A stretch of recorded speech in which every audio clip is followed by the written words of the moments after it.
주기도문 하심으로 주일 예배 드리겠습니다. 하늘에 계신 우리 아버지여, 이름이 거룩히 여김을 받으시오며 나라의 마옵시며 뜻이 하늘에서 이루어진 것 같이 땅에서도 이루어지이다.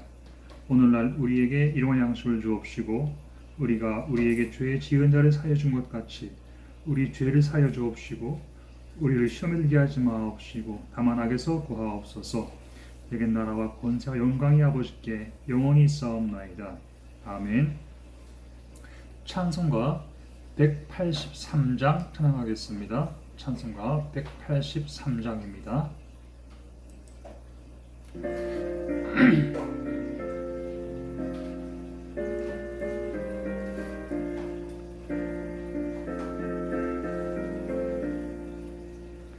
빈들의 마른 풀같이 시들은 나의 영혼, 주님이 약속한 성령 간절히 기다리네.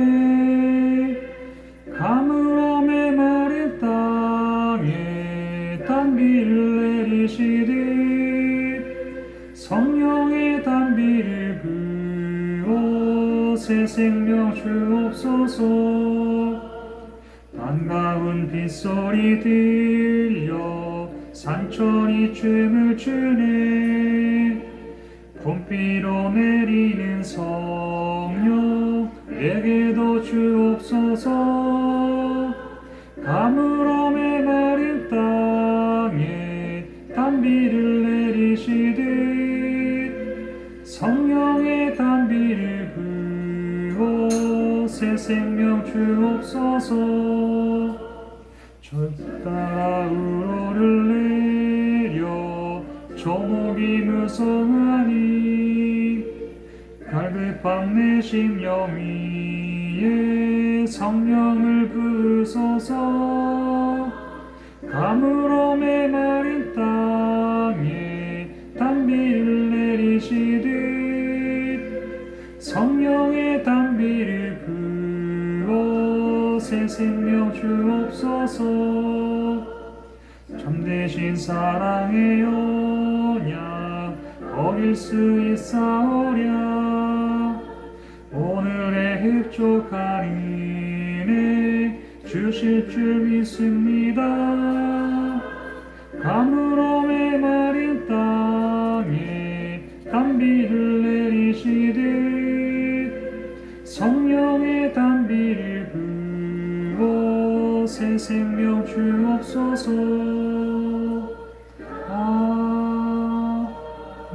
아멘.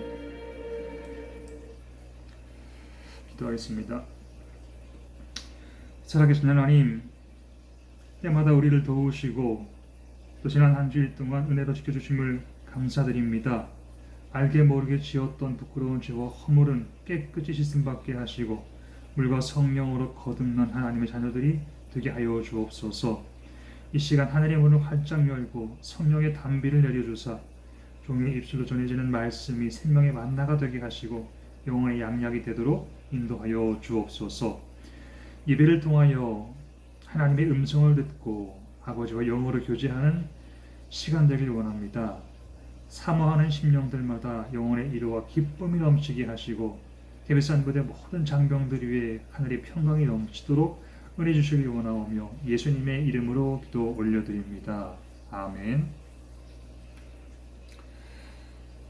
하나님이 오늘 우리 주신 말씀은 베드로전서 2장 9절로 10절 말씀입니다. 제가 가진 책으로 379페이지에 있습니다.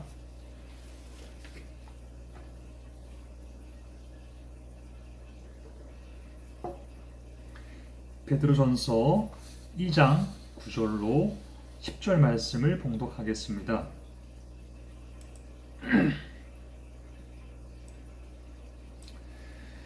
그러나 너희는 택하신 족속이요 왕같은 제사장들이요 거룩한 나라요 그의 소유된 백성이니 이는 너희를 어두운 데서 불러내어 그의 기이한 빛에 들어가게 하신 이의 아름다운 덕을 선포하게 하려 하심이라.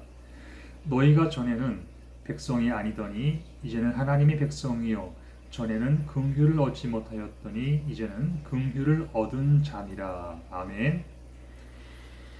오늘은 그리스도인의 자화상이라는 제목으로 여러분들과 함께 말씀의 은혜를 나누려고 합니다. 영혼이 잘됨과 범사에 잘되고 강건한 축복이 여러분 모두에게 임하기를 주님의 이름으로 축원합니다. 사람은 누구나 자신의 모습을 보여주며 살아갑니다. 나 자신을 나타내지 않아도 나라는 사람이 누군가에게 어떠한 모습으로 보여주기 마련이에요. 좋게 보이든 안 좋게 보이든 나에 대한 이미지가 사람들에게 그려집니다. 내가 아름다운 옷을 입고 스스로 멋지게 꾸미지 않을지라도 나의 인격과 나의 성품과 인간적인 됨됨이 이런 것들이 보여지는 거예요. 이것을 가리켜 자화상이라고 하는데 이 자화상에 따라서 사람의 자존심이 세워지기도 하고 떨어지기도 합니다. 아담과 하와가 에덴 동산에서 죄를 짓기 전에는 아름답고 행복한 모습으로 살았습니다. 하나님의 형상과 모양대로 지음받은 인간이기 때문에 가장 아름다운 자화상을 가지고 있었어요. 가치 있고 존귀한 모양의 자화상을 가지고 살았습니다. 그런데 사탄의 꼬임에 넘어가서 하나님이 절대로 먹지 말라고 했던 선과 악을 알게 하는 나무의 열매를 따먹었어요. 그것을 먹으면 너희가 정령 죽으리라 말씀하셨는데 그럼에도 불구하고 유혹을 이기지 못하여 그것을 따먹었습니다. 바로 그 순간부터 벌거벗은 자화상이 되고 말았습니다. 사탄에게 속아서 자신도 모르는 사이에 영광스러웠던 자존심에 큰 상처를 입게 된 거예요. 아담은 자화상이 망가졌기 때문에 비열해지고 말았습니다. 스스로 저지른 잘못을 인정하지 못하고 하와에게 다 뒤집어 씌웠습니다. 남자의 자존심을 잃어버린 거예요.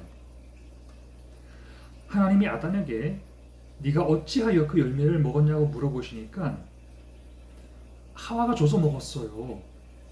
하와 때문에 먹었어요. 하나님 앞에서 핑계를 댑니다. 자존심을 잃어버린 것입니다. 사람은 자존심이 상하면 나를 보호하기 위해 남의 탓으로 돌리는 습성이 있습니다. 누군가에게 총대 메워놓고 자기는 피하고 싶어 하는 거예요.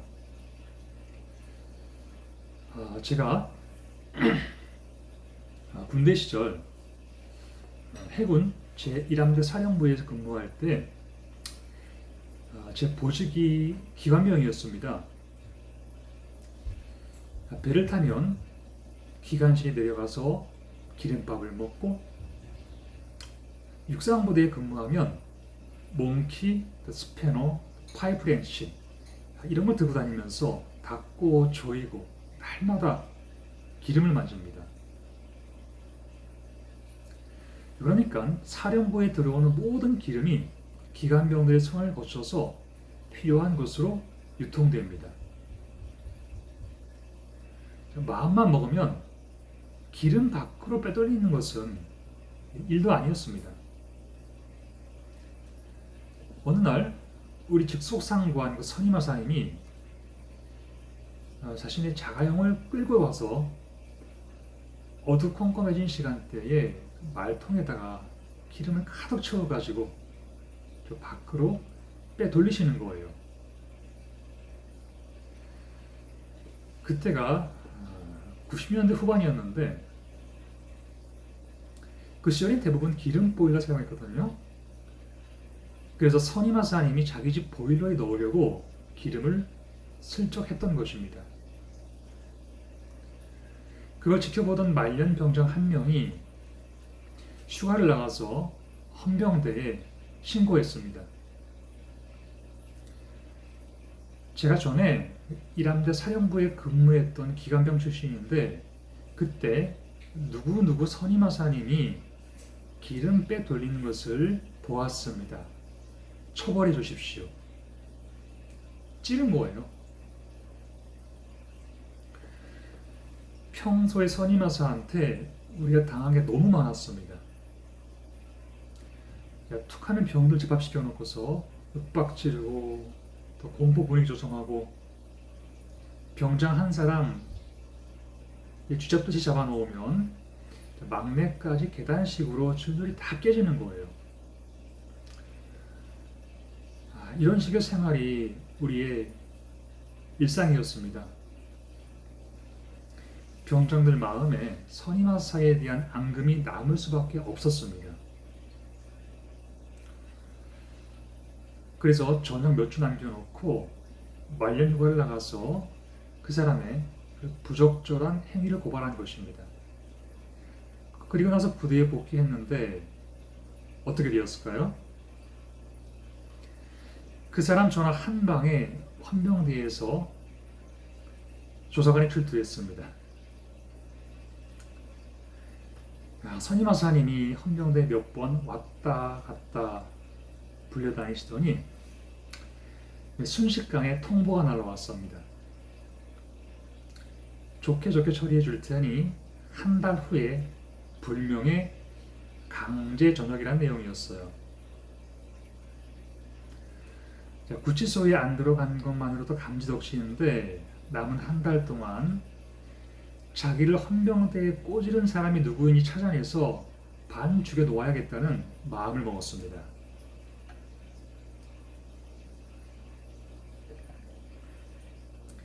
전역자가 자기를 신고했다는 말은 선임하사님도 안 믿었어요. 분명 우리 현역 중에 한 명이 찔렀을 텐데 그놈은 내가 반드시 잡아 죽이고 옷을 벗겠다는 독을 품었습니다. 이 순간부터 휴가에서 복귀한 고발자는 자신의 행동을 후회하는 거예요.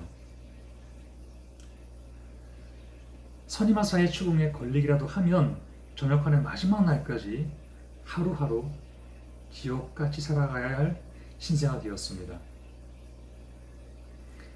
신고자와 고발당한 선임하사가 앞으로 몇 주 동안 얼굴을 마주하고 살아야 하는 아주 숨막히는 상황이 만들어진 거예요. 그런데 선임하사가 병장들을 한 명 한 명 다 불러놓고 누가 나를 찔렀을지 의심되는 사람 없어? 이런 식으로 물어보니까 병장들이 입을 맞추었습니다. 우리 중에 막내 권상원 일경이 그랬습니다. 막내가 당한 게 너무 많아서 선임하사님을 찌른 것 같습니다. 우리가 막내 관리를 잘못해서 죄송합니다. 이렇게 결론이 났어요. 저는 아무것도 몰랐는데. 그 후로 선임하사님이 저를 직접 때릴 수는 없으니 좀 혹독한 일을 시키기 시작했습니다.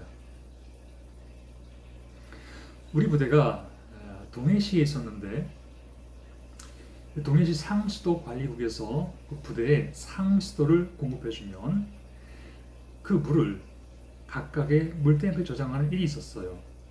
물탱크는 반드시 산속에 파묻혀 있고 새벽 시간에 물이 들어옵니다.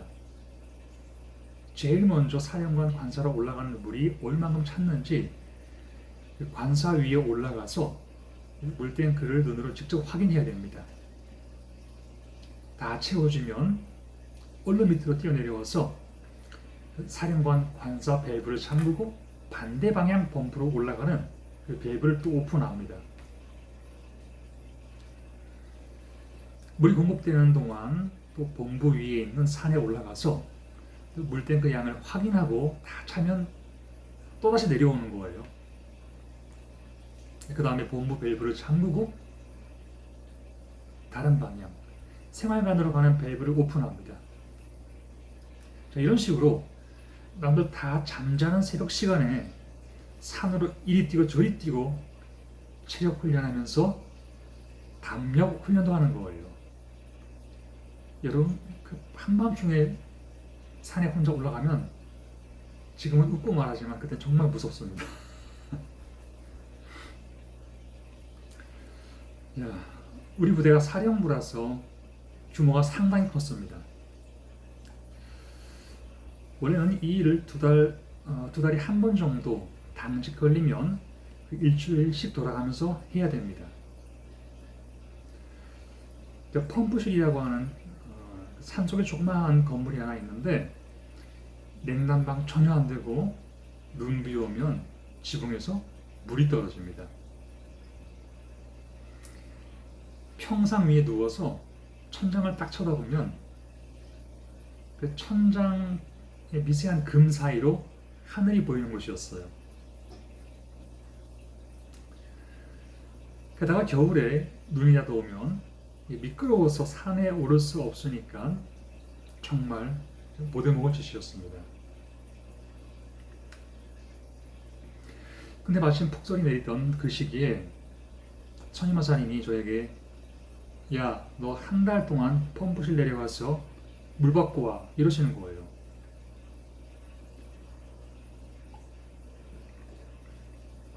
이게 무슨 말인가 하면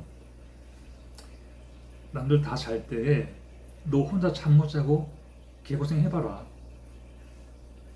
한번 엿먹어봐라. 자, 일부러 저에게 독을 피운 것이었습니다. 저는 이 일을 하면서 조금 더 불평하지 않았습니다. 제가 죄 지은 게 없고 또 고자질한 범인이 아니기 때문에 선임하사가 제게 독을 피웠지만 저는 그분을 조금도 미워하지 않았습니다.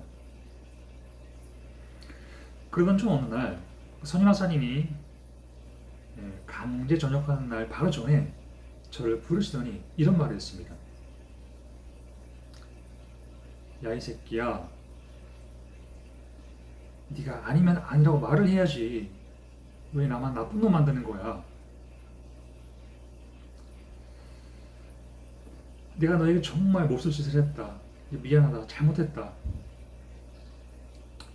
남자 대 남자로 뒤끝 없이 사과받고 서로 오해를 풀었습니다.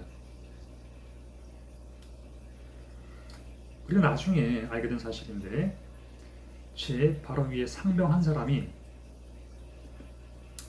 참고 참다가 제가 당하는 모습을 도저히 못 봐주겠으니까 선임하사님이 저녁 직전에 찾아가서 병장들의 작당 모의를 이야기해 주었던 것입니다. 그래서 뒤늦게 저에 대한 오해를 풀게 되었다는 거예요. 결론은 헌병대에 신고해놓고 자기가 아닌 척했던 그 병장은 아주 초라하고 부끄러운 모습으로 그 상병한테 죽도록 얻어맞고 전역했습니다.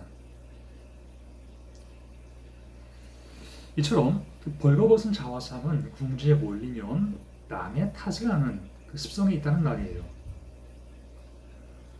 남편은 아내 때문에, 아내는 남편 때문에, 저 사람 때문에, 저 인간 때문에 그 누군가의 책임으로 전가해서 자신의 부끄러운 자존심을 지키려 하지만 벌거벗은 자존심은 그렇게 지킬 수 있는 것이 아닙니다.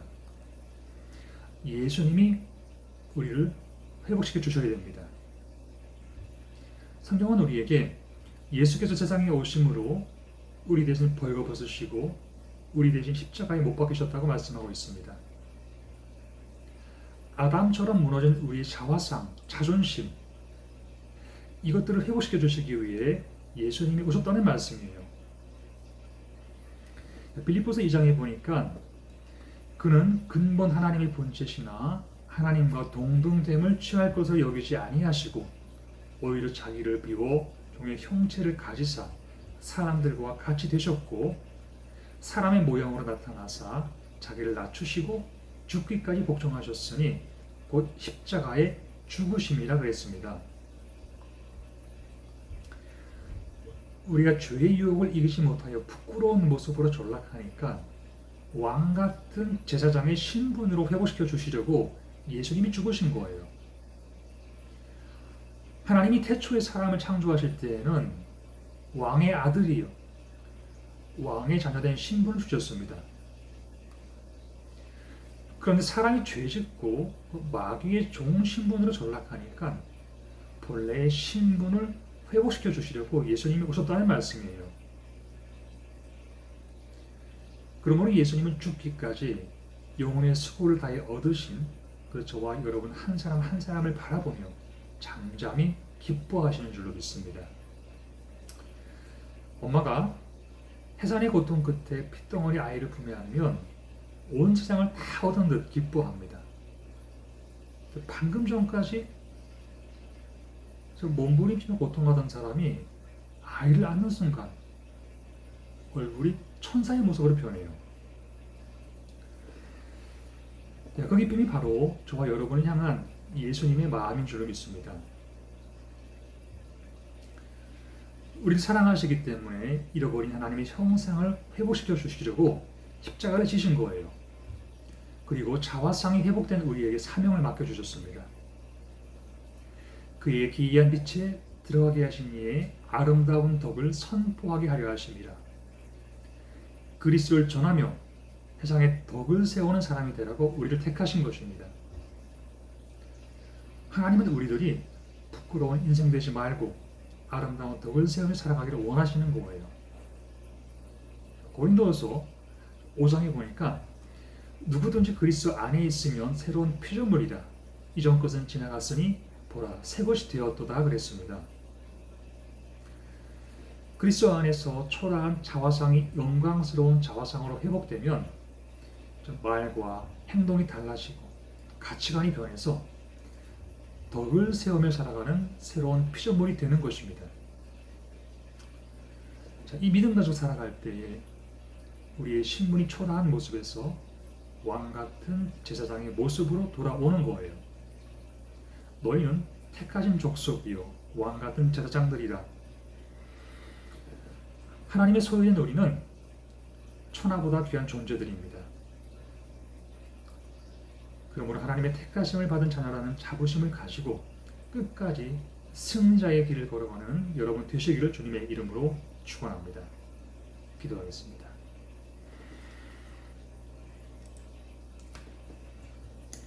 좋으신 하나님, 부끄러운 죄인들을 부르셔서 하나님의 자녀 삼아주시고 왕같이 존귀한 신분으로 회복되게 하심을 감사드립니다.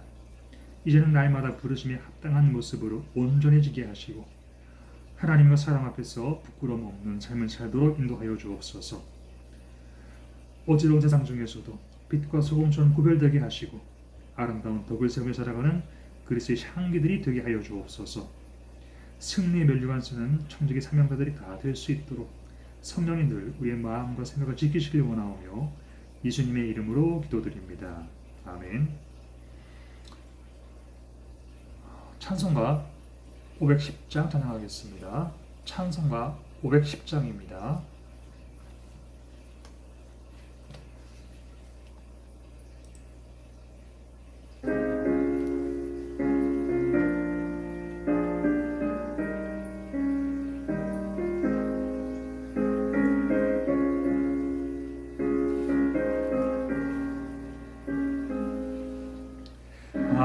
하나님의 진리된데 길이 길이 빛나니 우리들도 등대되어 주의 사랑 비추세. 우리 작은 불을 켜서 험한 바다 비추세.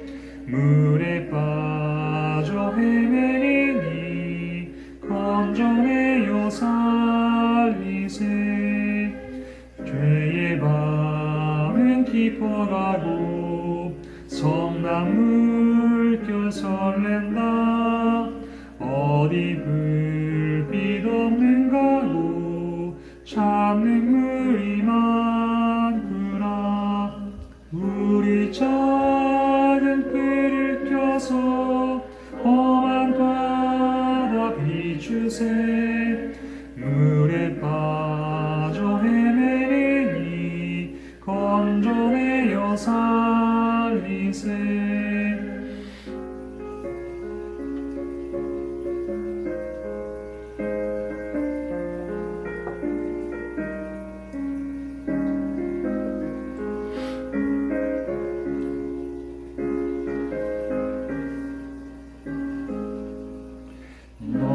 등을 돋우어라. 거친 바다 비춰라. 빛을 찾아 헤매니 생명선에 건져라. 우리 작은 삐를 껴서 험한 바다 비추세. 물에 빠져 헤매니 건져내어 살리세.